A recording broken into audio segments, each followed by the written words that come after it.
The government's aiming to cut what it sees as red tape in construction.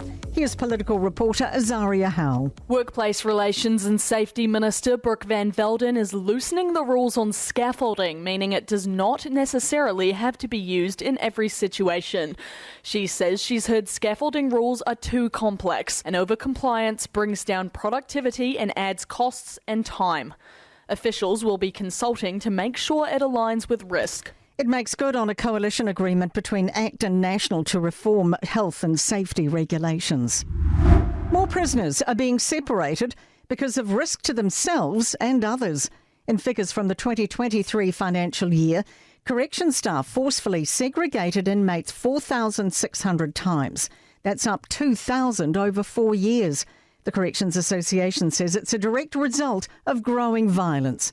President Floyd du Plessis says they have to be housed completely separately. They're actively giving threats of violence and aggression, and so staff have to deal with them in higher numbers and in isolation, and so there's a lot of violence that comes out of that.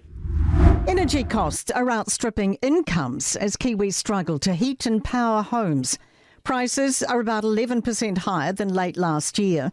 Consumer NZ's annual energy survey found energy was in the top 3 financial concerns for more than a quarter of respondents.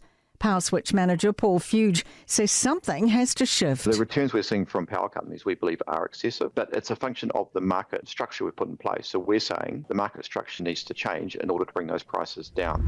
A student from a Greymouth High School has been charged with assault on another student. Police were called last Wednesday morning. The school wants to reassure people students are safe and things are continuing as normal. The student is scheduled to reappear in Greymouth Youth Court next week.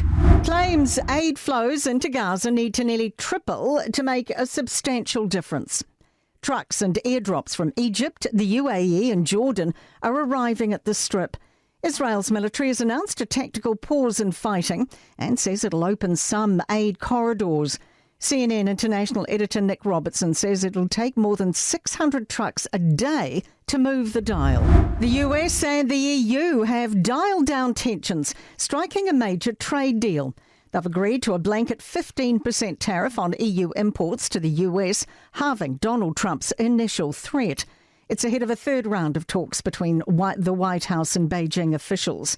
Sky News' James Matthews says UK Prime Minister Keir Starmer will join Trump in Scotland for an informal catch-up. I think it will test the power dynamic of the relationship because there is much that the UK Prime Minister wants on trade.